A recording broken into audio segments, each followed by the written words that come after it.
Here we go, bout number 11 of the night. Robbie Thomas taking on Bruch Hudson. Yet another Octagon taking on AVT Leeds. Both gyms have big junior squads.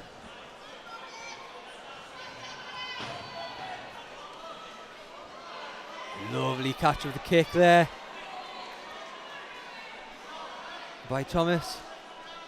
Hudson looking to get his guard going.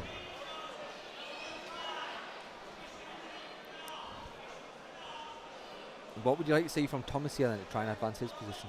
I know obviously he's in an advantageous position as it is. I mean, if you can try and force some kind of half guard, or going for the straight leg lock. Interesting bit of decision making there. Great bit of wrestling. Thomas staying on this single leg.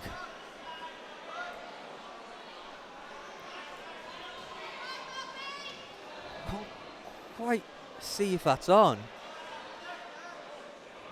Yeah, is it? Arm in guillotine. It's a difficult one to finish.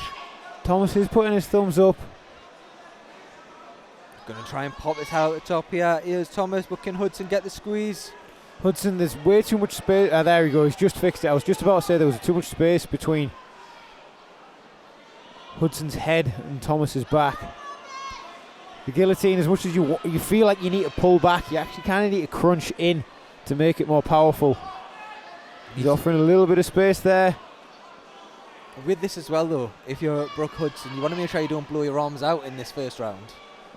He does look pretty calm in this position. And there is the thing with the juniors where you've got... Ooh! I thought he was going to go and tap, but he was just gesturing with his arm. But there is the thing with the juniors where you have less muscle to get pumped up and tired and require... There we go, end of that first round. I would say that probably one round in the books for Hudson. The best part of half of that round was spent inside that guillotine. Maybe Thomas, a bit of a strange bit of decision making going for the straight leg lock, and I think there might have been a little bit of the ref talking. I'm not sure if they're legal under this rule set. So it was an interesting exchange, but again, fantastic round. And Thomas did show some really strong wrestling in the single leg exchanges there. Like, good on Hudson for recognizing that he was struggling to get his leg free and that he might have probably been taken down anyway.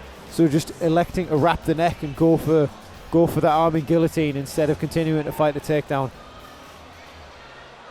Seconds out, yeah.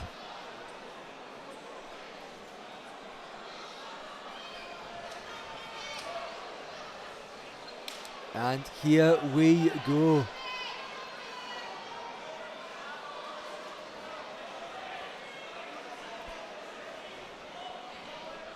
And again, kick caught by Thomas. Getting into top guard straight away at the start of this round. I did like the way that Hudson was just keeping his legs out of distance from them leg kicks. That was going to be so effective tonight. Yeah, like it was a very crouch stance, very similar to Michael Morales when he fought Sean Brady. I think when you're dealing with the low kicks and the threat of the takedown. And again, he goes for the straight leg lock, putting himself on his back, potentially giving up his back or giving up some kind of triangle. It's going to be very interesting to see what happens in the next couple of seconds. Hudson, I was about to say going for some kind of triangle. He gets the sort of... From an awkward angle, that, isn't it? Thomas has got his head clear. Then Hudson straight on. Much better position there for Hudson to try and get this triangle. Thomas looks calm. Yeah. Again, not an ideal place to spend the rest of the round, though. He needs to find some way of unlocking this. Hudson now focusing on trying to attack the arm that is inside the triangle, trying to break that grip. The triangle is unlocked. Thomas did have a moment. Pop his head out. Yeah. 20 seconds to go here. Hudson attacking the other arm. That's a very, very intelligent bit of decision making here. Because now it means he still has something if the triangle clears. I feel like Thomas's head's going to pop out, but there's only 10 seconds left. Again, although he's not got the tap. And he switched to the arm. Oh. Ooh. That was close. Razor close. Saved by the bell, possibly there was Robbie Thomas. But he still looks calm and relaxed. But again, another good round for Bruch Hudson. Yeah, I think. And could make the argument that Hudson is 2 rounds up. Definitely that round was Hudson's. Yeah.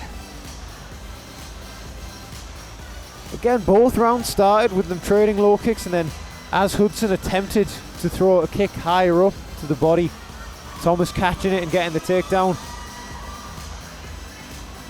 And then again, you could argue the turning point in both rounds that went in Hudson's favour was Thomas going for these straight leg locks. Yeah, you're right. Bang on with that. Both times he's went for it. But then you think this is now where the Octagon guys will be telling them, don't do that. Yeah. Don't go for that.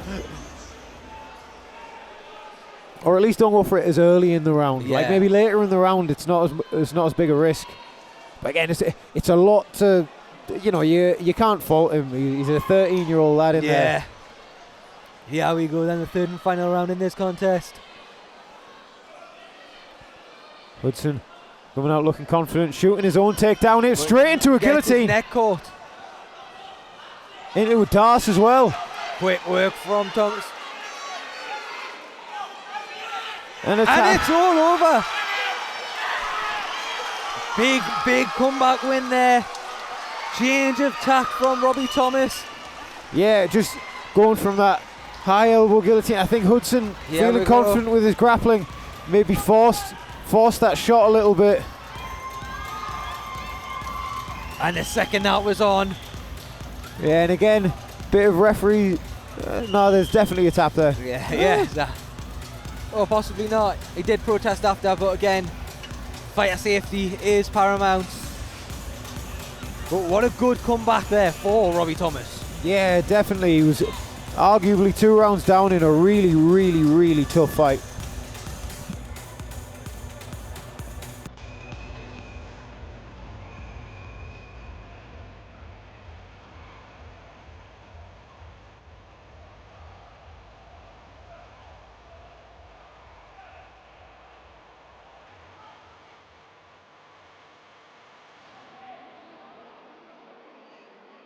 Ladies and gentlemen, this contest has been stopped in favor of your winner by submission in the blue.